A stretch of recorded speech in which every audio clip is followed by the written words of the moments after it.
नमस्कार दोस्तों। स्वागत है आप सभी का हमारे इस छोटे से वीडियो में, जिसमें आज हम देखने वाले हैं महाजनपद काल के बारे में। जो पिछली क्लास में हमने 2 वीडियो में जो देखा, तो पहले हमने हड़प्पा सभ्यता के बारे में बात किया, फिर उसके बाद वैदिक संस्कृति के बारे में जितने भी क्वेश्चन बनने वाले थे, जो प्रीवियस ईयर में पूछे गए थे, उन पर बात किया, उनको देखा। और आज हम देखने वाले हैं महाजनपद काल के बारे में। तो एक एक क्वेश्चन करते जाएंगे और देखते जाएंगे कि कौन सा क्वेश्चन कब आया है और कैसे पूछा गया है, जिसके बेसिस पे सभी क्वेश्चन करेंगे। तो चलिए चलते हैं और क्वेश्चन की सीरीज़ को स्टार्ट करते हैं। हाँ, क्वेश्चन 1 कह रहा है कि सूची 1 को सूची 2 से सुमेलित कीजिए। सूची ए में लिखे हैं, सूची 1 में है महाजनपद दिए हैं, सूची 2 में उस महाजनपद की राजधानी दी है और हमें उसे सुमेलित करना है। तो पहला है ऑप्शन ए कि गांधार की राजधानी क्या है। तो गांधार की राजधानी तक्षशिला, यानी 1 का 4 किस में है, इसमें है, इसमें भी है और इसमें भी है, यानी बी में नहीं, ये काट दो, ये कट गया। ठीक, ऑप्शन एलिमिनेशन को भी साथ में लेकर चलेंगे। सूरसेन की राजधानी मथुरा क्या थी? सूरसेन की राजधानी मथुरा। एक का बी का एक इसमें नहीं है, इसे काट दो, 2 में है। फिर देखें वत्स महाजनपद की राजधानी क्या है? कौशाम्बी। तो सी का 2, तो आपका आंसर ए आपका सही हो जाएगा, आंसर ए सही हो जाएगा। तो और कौशल की राजधानी श्रावस्ती, यानी तो आपका आंसर हो जाएगा answer number A, answer A right, यानी ये सही हो जाएगा। 4 1 2 3 ये सीक्वेंस आपका सही हो जाएगा। यानी मगध की राजधानी, गांधार की राजधानी तक्षशिला, सूरसेन की मथुरा, वत्स की कौशाम्बी और कौशल की श्रावस्ती हो जाएगी। अगले क्वेश्चन पे चलते हैं। क्वेश्चन नंबर 2 क्या कह रहा है? हर्यक वंश के किस शासक को कुणिक कहा जाता था? क्वेश्चन नंबर 2 है कि हर्यक वंश के किस शासक को कुणिक कहा जाता था? सही आंसर क्या होगा? किसे कहा जाता था? तो अजातशत्रु को। क्वेश्चन नंबर 3 क्या कह रहा है? क्वेश्चन नंबर 3 कह रहा है किस शासक ने गंगा एवं सोन नदियों के संगम पर पाटलिपुत्र नगर बसाया? तो किस शासक ने गंगा और सोन नदियों के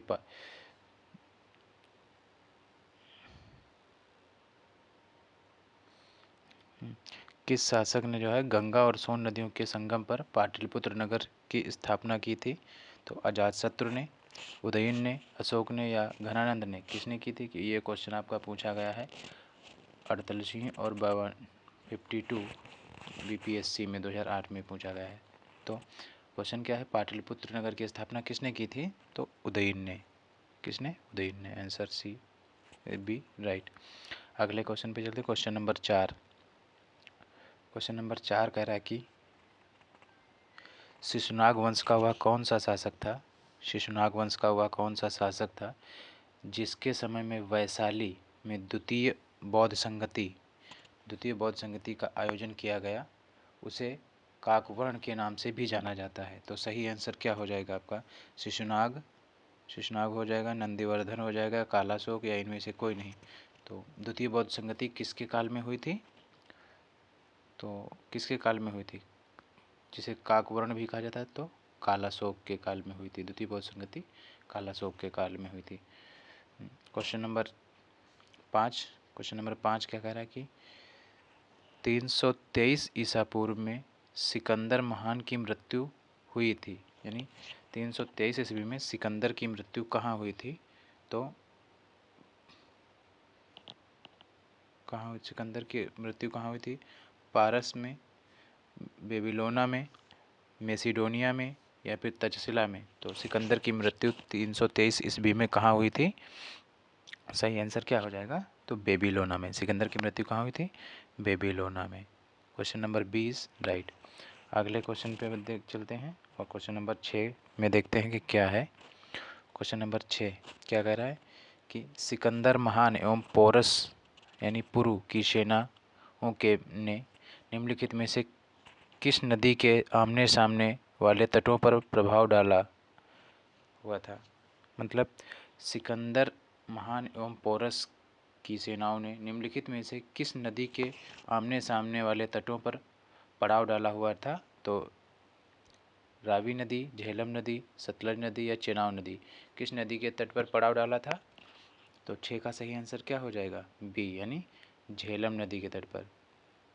जो सिकंदर और पुरु की सेना के मध्य झेलम नदी के तट पर युद्ध हुआ था। क्वेश्चन नंबर 7 क्या कह रहा है कि किस प्रकार का मृदभांड भारत में द्वितीय नागरीकरण या शहरीकरण के प्रारंभ का प्रतीक माना गया है। तो क्वेश्चन नंबर 7 का सही आंसर क्या हो जाएगा, किसे माना गया है, चित्रित धूसर मृदभांड को माना गया है। किसे, चित्रित धूसर मृदभांड को। Option B is right. अगले क्वेश्चन पे चलते हैं, क्वेश्चन नंबर 8। क्वेश्चन नंबर 8 क्या कह रहा है, कह रहा है पाली ग्रंथों में गांव के मुखिया को क्या कहा गया है। पाली ग्रंथों में गांव के मुखिया को क्या कहा गया है, ग्रामक कहा गया है, भोजक या ग्राम भोजक कहा गया है, ज्येष्ठक कहा गया, ग्रामपति क्या कहा गया है। तो पाली गांव ग्रंथों में क्वेश्चन नंबर 8 का सही आंसर क्या हो जाएगा बताइए। क्वेश्चन नंबर 8 का सही आंसर आपका क्या हो जाएगा, क्या कहा गया है, भोजक या ग्राम भोजक कहा गया है। भोजक या ग्राम भोजक कहा गया है। क्वेश्चन नंबर 9 क्या कह रहा है कि उज्जैन का प्राचीन नाम क्या था। उज्जैन को प्राचीन नाम किस नाम से जाना जाता था। तो क्वेश्चन नंबर 9 का सही आंसर क्या हो जाएगा, अवंतिका। किस नाम से जाना जाता है उज्जैन को, अवंतिका के नाम से जाना जाता था। Question number 10। क्वेश्चन नंबर 10 कह रहा है कि नंदवंश का संस्थापक कौन था। नंदवंश का संस्थापक कौन था, महापद्मानंद था, कालाशोक था, घनानंद था या नागार्जुन थे। तो नंदवंश का संस्थापक कौन था, नंदवंश का संस्थापक कौन था, महापद्मानंद। नंदवंश का संस्थापक महापद्मानंद। Question number 11।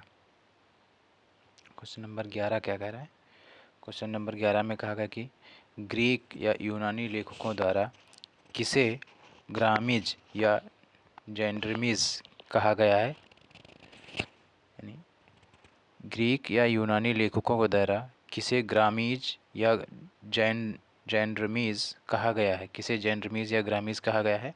तो अजातशत्रु को, कालाशोक को, महापद्मानंद को या घनानंद को किसे कहा गया है। तो 11 का सही आंसर क्या हो जाएगा, घनानंद को कहा गया है, ग्रामीज अग्रमीज क्या कहा गया, अग्रमीज कहा गया है। क्वेश्चन नंबर 12 कि प्राचीन भारत में पहला विदेशी आक्रमण किनके द्वारा किया गया था। प्राचीन भारत में पहला विदेशी आक्रमण किनके द्वारा किया गया था, ईरानियों द्वारा, यूनानियों द्वारा, शकों द्वारा या फिर कुषाणों के द्वारा। सबसे पहले भारत पर किसने आक्रमण किया था। तो क्वेश्चन नंबर 12 का सही आंसर क्या हो जाएगा, ईरानियों के द्वारा। सबसे पहले ईरानियों ने भारत पर आक्रमण किया था। किसने, ईरानियों ने भारत पर आक्रमण किया था सबसे पहले। क्वेश्चन नंबर 13 क्या कह रहा है कि प्राचीन भारत में दूसरा विदेशी आक्रमण एवं पहला यूरोपीय आक्रमण किनके द्वारा किया गया था। तो भारत में दूसरा विदेशी आक्रमण और पहला यूरोपीय आक्रमण किनके द्वारा किया गया था। तो ऑप्शन है ईरानियों के द्वारा, यूनानियों के द्वारा, शकों द्वारा या कुषाणों द्वारा। तो किसके द्वारा किया गया था। तो दूसरा विदेशी आक्रमण 13 का सही आंसर क्या हो जाएगा, यूनानियों के द्वारा। Option B is right. अगले क्वेश्चन पे चलते हैं, क्वेश्चन नंबर 14। क्वेश्चन नंबर 14 कह रहा है कि ईरान के हकमानी वंश के किस शासक ने भारतीय भूभाग को जीतने के बाद फारस साम्राज्य का 20वां प्रांत बनाया था। ईरान के हकमानी वंश के किस शासक ने भारतीय भूभाग को जीतने के बाद भारत साम्राज्य का 20वां प्रांत बनाया था? तो सही आंसर क्या हो जाएगा? साइरस, डेरियस, या फिर जेरसिस, या फिर डेरियस, या किसने जो है किसने 20वां प्रांत बनाया था? तो क्वेश्चन नंबर 14 का सही आंसर क्या हो जाएगा बताइए? क्वेश्चन नंबर 14 का सही आंसर क्या हो जाएगा? डेरियस, यानी ऑप्शन 20 राइट। किसने बनाया था? डेरियस ने 20वां साम्राज्य। क्वेश्चन नंबर 15 कह रहा है कि हाइडेस्पीज या बिथिस्ता, जिसे हाइडेस्पीज या बिथिस्ता के नाम, हाइडेस्पीज या बिथिस्ता का युद्ध किन किन शासकों के बीच हुआ था? हाइडेस्पीज या बिथिस्ता का युद्ध जो कि झेलम नदी के तट पर लड़ा गया था, आधुनिक झेलम नदी जिसे कहते हैं, वह किनके बीच हुआ था? सिकंदर एवं पोरस के मध्य, सेलुकस एवं चंद्रगुप्त मौर्य के मध्य, चंद्रगुप्त मौर्य एवं घनानंद के मध्य, या फिर सिकंदर एवं अम्भी के मध्य? किनके मध्य हुआ था? तो बिथिस्ता का युद्ध किनके मध्य हुआ था? क्वेश्चन नंबर 15 का राइट आंसर क्या हो जाएगा? सिकंदर और पुरु की सेना के बीच। किनके बीच? सिकंदर और पुरु की सेना के बीच। क्वेश्चन नंबर 16 कह रहा है कि सिकंदर ने भारत पर आक्रमण कब किया? सिकंदर ने भारत पर आक्रमण कब किया था? तो 16 का राइट आंसर क्या हो जाएगा? 326 ईसा पूर्व में। सिकंदर ने भारत पर आक्रमण कब किया? 326 ईसा पूर्व में। अगले क्वेश्चन पे चलते हैं, क्वेश्चन नंबर 17। क्वेश्चन नंबर 17 कह रहा है कि सूची 1 को सूची 2 से सुमेलित कीजिए। तो सूची 1 में शासक दिए हैं एक तरफ और सूची 2 में दूसरी तरफ वंश दिए हैं, तो इनको सुमेलित करना है क्वेश्चन नंबर 17 में। तो कह रहा है कि बिंदुसार, कालाशोक किस वंश से संबंधित है? महापद्मानंद किस वंश से संबंधित था? तो ये बिंदुसार किस वंश से संबंधित थे? तो आप लोग बताइए, कालाशोक ने किस वंश की स्थापना की, या किस वंश से संबंधित? तो महापद्मानंद ने, नंदवंश की स्थापना किसने की? महापद्मानंद ने। नंदवंश की स्थापना महापद्मानंद ने की। एवं और सुमेलित कीजिए।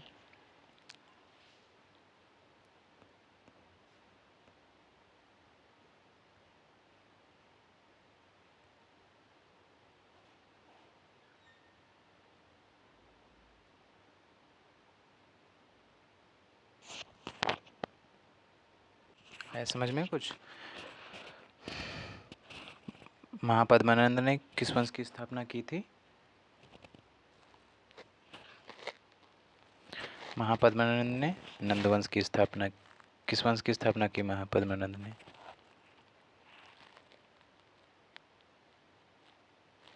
महापद्मानंद नंदवंश की स्थापना की। तथा बिंदुसार ने किसकी, हर्रक वंश की स्थापना बिंदुसार ने की। तथा हर्रक वंश की स्थापना बिंदुसार ने।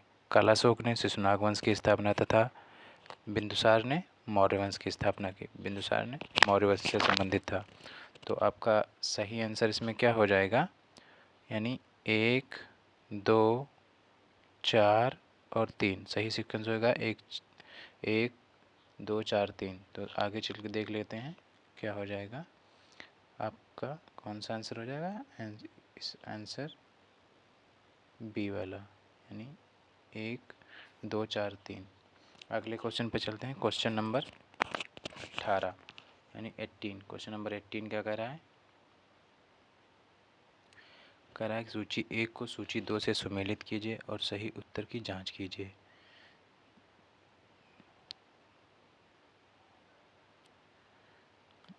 क्वेश्चन नंबर 18 देखिए और इसके उत्तर देने की कोशिश करिए। कह रहा है कि सूची 1 को सूची 2 से सुमेलित करना है, यानी महाजनपद और दूसरा आधुनिक क्षेत्र के अंतर्गत कौन आता है? तो मगध महाजनपद वर्तमान में किसके अंतर्गत आता है? मगध महाजनपद तो पटना एवं गया के जिला के अंतर्गत पहले का मगध आता था। वर्तमान का गया और पटना मगध के नाम मगध होता था। वत्स जो होता था वो इलाहाबाद का क्षेत्र वत्स महाजनपद के अंतर्गत आता था तथा वत्स महाजनपद के अंतर्गत आता था। कौशल अवध महाजनपद के अंतर्गत आता था, जबकि अवंती मालवा का क्षेत्र आता था अवंती के अंदर। तो इस सही सीक्वेंस का हो जाएगा 1 2 3 4। ये किस में है? ऑप्शन ए में सही है, तो ऑप्शन ए इज राइट। अगले क्वेश्चन पे चलते हैं। क्वेश्चन नंबर 19 कह रहा है कि मगध की प्रथम राजधानी कौन सी थी? मगध की प्रथम राजधानी कौन सी थी? पाटलिपुत्र थी, वैशाली थी, गिरिब्रज थी, जिसे राजगृह कहते हैं, या चंपा थी? तो 19 का सही आंसर क्या हो जाएगा? गिरिब्रज। मगध की राजधानी क्या थी? गिरिब्रज यानी राजगृह थी। क्वेश्चन नंबर 20 क्वेश्चन 20 तो क्वेश्चन 20 कह रहा है कि किस शासक द्वारा सर्वप्रथम पाटलिपुत्र का राजधानी के रूप में चयन किया गया था? किस शासक के द्वारा सर्वप्रथम पाटलिपुत्र का राजधानी के रूप में चयन किया गया था? तो क्वेश्चन 20 का सही आंसर क्या हो जाएगा? उदयन के द्वारा। उदयन ने सबसे पहले पाटलिपुत्र को अपनी राजधानी के रूप में चयन किया था। क्वेश्चन नंबर 21 कह रहा है कि 16 महाजनपदों की सूची उपलब्ध है, किस में उपलब्ध है? यानी 16 महाजनपदों की जानकारी किससे प्राप्त होती है? महाभारत में है, अंगुत्तर निकाय में है, छंदोग्य उपनिषद में है, या संयुक्त निकाय में है? तो 16 महाजनपदों की जानकारी किससे मिलती है? अंगुत्तर निकाय थे। Option 20 right. अगले क्वेश्चन पे चलते हैं। क्वेश्चन नंबर 22 क्या कह रहा है कि निम्नलिखित में से मगध का कौन सा राजा सिकंदर महान का समकालीन था? निम्नलिखित में से मगध का राजा कौन सा राजा सिकंदर महान का समकालीन था? तो महापद्मानंद था, घनानंद था, सुकल्प था, या चंद्रगुप्त मौर्य था? कौन सा था? तो 22 का सही आंसर क्या हो जाएगा? घनानंद, जो कि सिकंदर का समकालीन था, यानी answer B is right. Question number 23 क्या कह रहा है कि प्रथम मगध साम्राज्य का उत्कर्ष किस सदी में हुआ था? चौथी सदी में, या फिर छठी सदी में, दूसरी सदी में, या फिर पहली सदी में? किस में हुआ था? और क्वेश्चन नंबर 23 का सही आंसर क्या हो जाएगा? 23 का सही आंसर हो जाएगा बी, यानी छठी शताब्दी ईसा पूर्व में मगध का उत्कर्ष हुआ था। क्वेश्चन नंबर 24 कह रहा है कि निम्न सिकंदर की भारत में सफलता के निम्न कारण थे। क्या कारण थे जिससे सिकंदर ने भारत में सफलता प्राप्त की? तो भारत में तब कोई केंद्रीय सत्ता नहीं थी उस समय,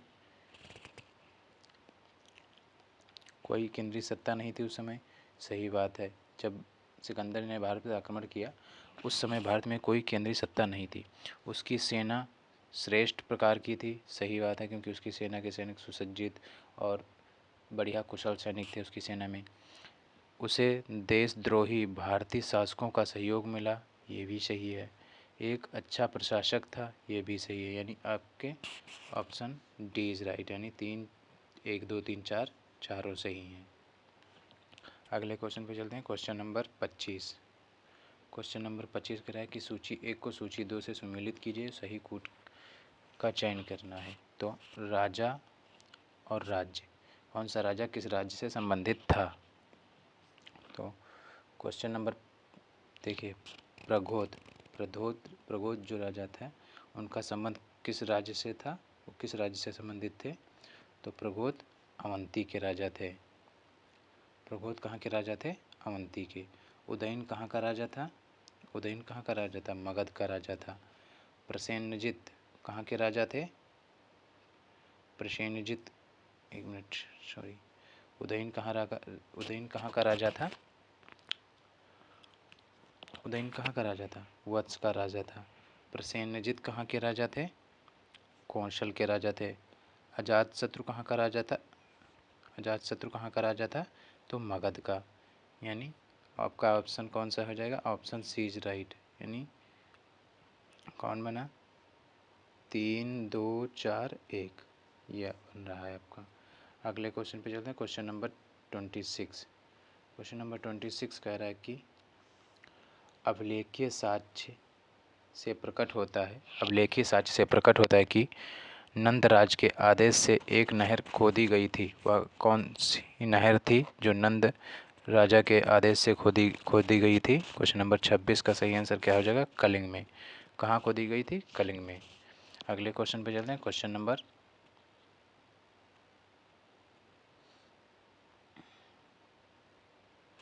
27 पे।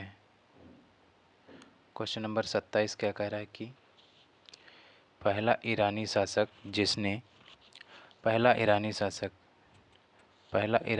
जिसने भारत के कुछ भागों को अपने अधीन किया था, वह कौन सा था? क्वेश्चन नंबर 27 का सही आंसर हो जाएगा, 27 का सही आंसर होगा डेरियस, जिसने भारत पर कुछ भागों को अपने अधीन किया था। क्वेश्चन नंबर 28 कह रहा है कि मगध के राजा अजातशत्रु का सदैव किस गणराज्य के साथ युद्ध रहा? तो मगध के राजा अजातशत्रु का सदैव किस गणराज्य के साथ युद्ध हमेशा रहा? 28 का सही आंसर क्या हो जाएगा? वज्जी गणराज्य के साथ हमेशा युद्ध रहा। क्वेश्चन नंबर 29 कह रहा है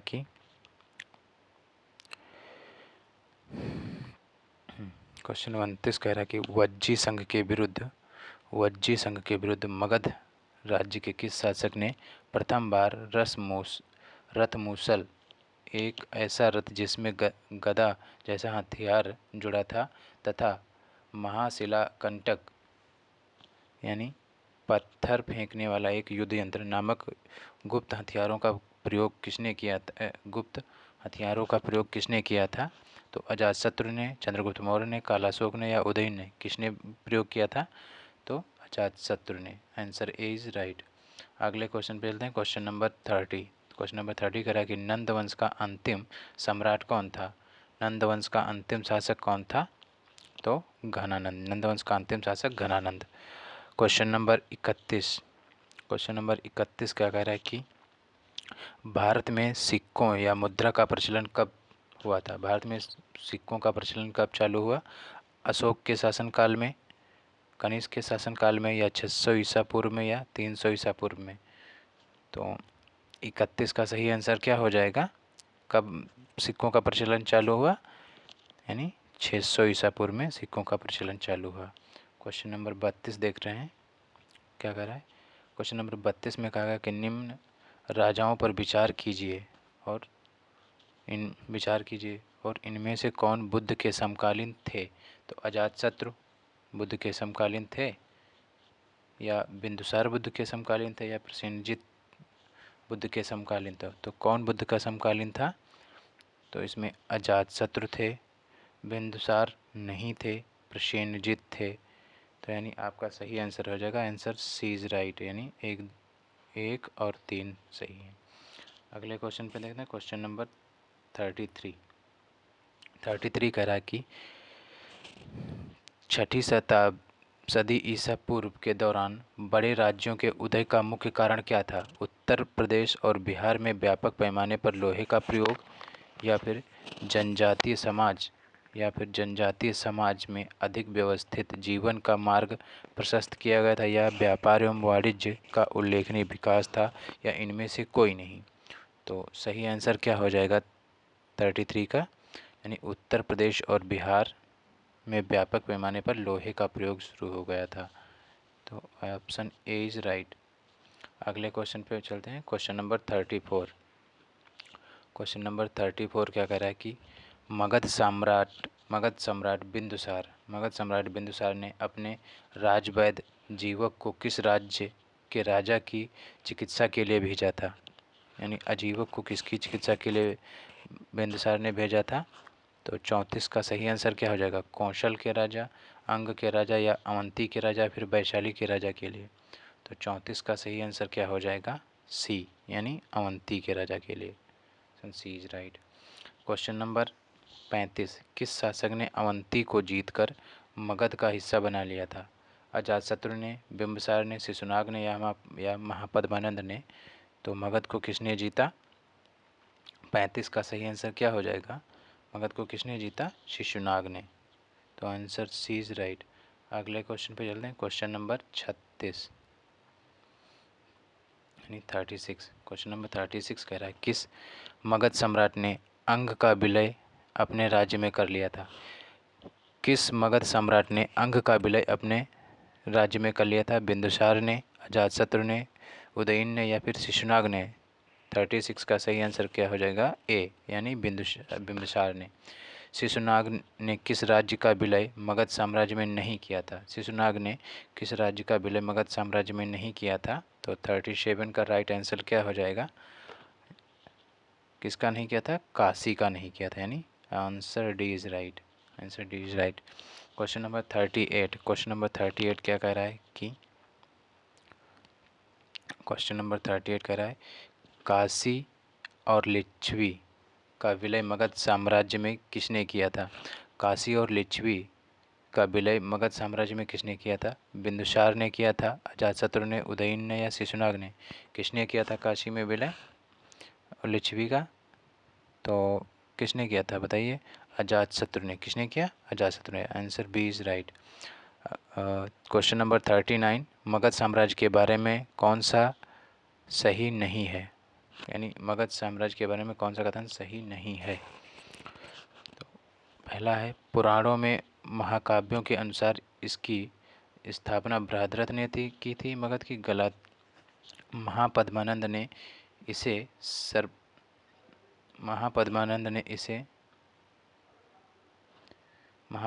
इसे सर्वाधिक विस्तार प्रदान किया तथा सर्वछत्रांक एवं इकराट की उपाधि धारण की।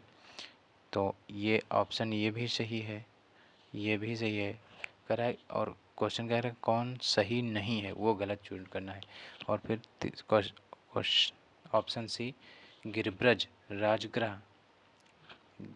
राजगृह पाटलिपुत्र एवं वैशाली क्रमशः 4 राजधानियाँ बनी, ये भी सही है। यानी तो आपका राइट आंसर हो जाएगा डी, यानी इनमें से कोई सही नहीं है। कौन सा सही नहीं है? तो इनमें से सभी सही हैं, तो option D is right. Option D is right. अगले क्वेश्चन पे चलते हैं। Question number 40। क्वेश्चन नंबर 40 क्या कह रहा है कि सिकंदर के आक्रमण के समय उत्तर भारत पर निम्नलिखित में से राजवंशों ने किस एक का शासन था? निम्नलिखित राजवंशों में से किस एक का शासन था? सिकंदर के आक्रमण के समय उत्तर भारत में निम्नलिखित में राजवंशों में से किस एक का शासन था? तो नंदवंश का था, नंदवंश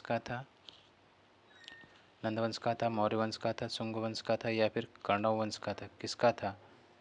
तो सही आंसर क्या हो जाएगा? 40 का सही आंसर हो जाएगा नंदवंश का था सिकंदर के आक्रमण के समय। क्वेश्चन नंबर 41 का कह रहा है निम्नलिखित में से कौन सा एक ईसा पूर्व 6ठी सदी में प्रारंभ में भारत का, यानी 6ठी शताब्दी में प्रारंभ में भारत का सर्वाधिक शक्तिशाली नगर राज्य कौन था? गांधार था, कंबोज था, काशी था या मगध था? तो 41 का सही आंसर क्या हो जाएगा? डी, यानी मगध सबसे शक्तिशाली राज्य था। अगले क्वेश्चन पे चलते हैं। क्वेश्चन नंबर 42 पे। क्वेश्चन नंबर 42 कह रहा है कि निम्नलिखित में से कौन कौन से भारत पर ईरानी आक्रमण के प्रभाव के रूप में माना जाता है? तो मतलब देखिए क्वेश्चन कह रहा है कि निम्नलिखित में कौन से भारत पर ईरानी आक्रमण के प्रभाव के रूप में माना जाता है? किस किस को? तो खरोष्टी लिपि को, खरोष्टी लिपि को, अभिलेख उत्कीर्ण करने की कला का प्रचार, यानी खरोष्टी लिपि का प्रचार, अभिलेख उत्कीर्ण करने की कला का प्रचार, ईरानियों की छत्र प्रणाली का प्रचार, घंटा आकार के गुंबज की कला का प्रचार या फिर स्त्री अंगरक्षकों की नियुक्ति।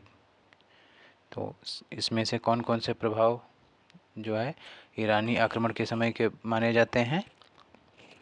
42 का सही आंसर क्या हो जाएगा बताइए? कौन से माने जाते हैं? तो खरोष्टी लिपि का प्रचार ये भी माना जाता है, अभिलेख उत्कीर्ण करने की कला का प्रचार भी माना जाता है। ईरानियों की छत्र प्रणाली का प्रचार भी माना जाता है। घंटा आकार के गुंबज की कला का प्रचार भी माना जाता है। और स्त्री अंगरक्षकों की नियुक्ति का प्रचार भी माना जाता है। यानी सभी ऑप्शन सही हैं, यानी ऑप्शन डी इज राइट, यानी 1 2 3 4 5 सभी सही हैं। अगले क्वेश्चन पे चलते हैं। क्वेश्चन नंबर 43 कह रहा है कि निम्नलिखित में से कौन सा एक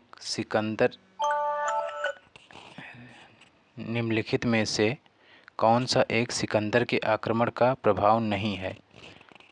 निम्नलिखित में से कौन सा एक सिकंदर के आक्रमण का प्रभाव नहीं है। तो इस आक्रमण ने प्रभाव नहीं है, तो ऑप्शन ए है कि इस आक्रमण ने भारत और यूनान के बीच प्रत्यक्ष संपर्क स्थापित करवाया। ये वाला प्रत्यक्ष संपर्क स्थापित करवाया। आक्रमण ने पश्चिमोत्तर भारत में यूनानियों की स्थापना का मार्ग प्रशस्त किया। ये भी है और ये भी है। सिकंदर अनेक उपनिवेशों की स्थापना के लिए उत्तरदायी था। ये भी सही है। उसने भारत को यूनान की रियासत बनाया। यह ऑप्शन गलत है। तो आपका पूछ रहा है कौन प्रभाव नहीं है, तो ऑप्शन नहीं के हिसाब से आपका आंसर हो जाएगा डी। अगले क्वेश्चन देखते हैं। अगला क्वेश्चन है 44। कह रहा कि निम्नलिखित में से किस राज्य में गणतंत्रात्मक शासन व्यवस्था नहीं थी। निम्नलिखित में से किस राज्य में गणतंत्रात्मक शासन व्यवस्था नहीं थी। तो कपिलवस्तु के शाक्यों के समय में, कुशीनगर के मल्ल में, वैशाली के लिच्छवी में, या फिर मगध में। किसमें गणतंत्रात्मक शासन व्यवस्था नहीं थी। तो मगध में गणतंत्रात्मक शासन व्यवस्था नहीं थी। अगला क्वेश्चन देखते हैं। क्वेश्चन नंबर 45 कह रहा है कि निम्नलिखित में से किसे सेनिया यानी नियमित और स्थायी सेना रखने वाले को सेनिया कहा जाता था।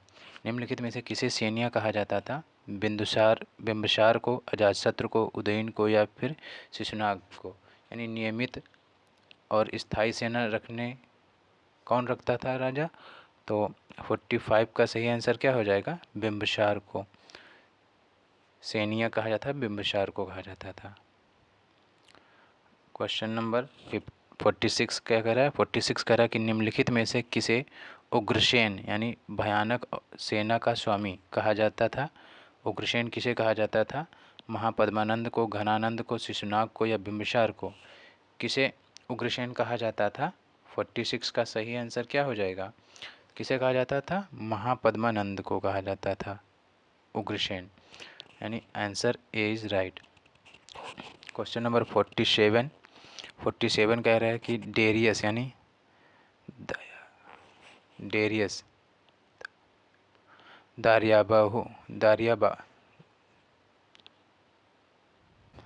डेरियस प्रथम ने 516 बीसी में सिंधु के तटवर्ती भूभाग को जीतकर उसे ईरान का 20वां क्षत्रपी यानी प्रांत बनाया। उससे कितना राजस्व प्राप्त होता था। तो ईरान से कितना राजस्व प्राप्त होता था। 47 का सही आंसर क्या हो जाएगा, यानी 360 टैलेंट प्राप्त होता था। क्वेश्चन नंबर 48 क्या कह रहा है कि निम्नलिखित में से सिकंदर के साथ भारत आने वाला इतिहासकार नहीं है। निर्याकस नहीं है, एनासिक्रिटिस नहीं है, एरिस्टोबुलस नहीं है, या हेरोडोटस नहीं है। कौन है जो सिकंदर के साथ भारत नहीं आया था। तो 48 का सही आंसर क्या हो जाएगा, हेरोडोटस नहीं है, बाकी तीनों लोग आए थे। 49 क्वेश्चन नंबर 49 का सही आंसर क्या हो जाएगा कि 49 कह रहा है कि महाजनपद काल में श्रेणियों के संचालक को क्या कहा जाता था। महाजनपद काल में श्रेणियों के संचालक को क्या कहा जाता था। सेष्ठिन कहा जाता था, सेठ कहा जाता था, या जेठक कहा जाता था, या फिर ग्राम भोजक कहा जाता था। क्या कहा जाता था। तो 49 का सही आंसर क्या हो जाएगा? श्रेष्ठिन कहा जाता था। Answer A is right. गृहपति का अर्थ क्या होता था? गृहपति का अर्थ क्या है? क्वेश्चन नंबर 50 कह रहा है कि गृहपति का अर्थ क्या है? धनी किसान, धनी व्यापारी, धनी व्यक्ति या इनमें से कोई नहीं। तो 50 का राइट आंसर हो जाएगा धनी किसान को गृहपति कहा जाता था। अगले क्वेश्चन पे चलते हैं, क्वेश्चन नंबर 51 पे। क्वेश्चन नंबर 51 क्या कह रहा है? 51 कह रहा है कि सूची 1 को सूची 2 से सुमेलित कीजिए। वो सूची 1 और सूची 2 को सुमेलित करना है 51 का, यानी अष्टकुलक। अष्टकुलक कौन होता था? एक अष्टकुलक क्या था? एक परामर्शदायी संस्था थी। परामर्शदायी संस्था थी अष्टकुलक। तो यानी एक का एक इम्मा है, तो ये बी वाला काटो और डी वाला काटो।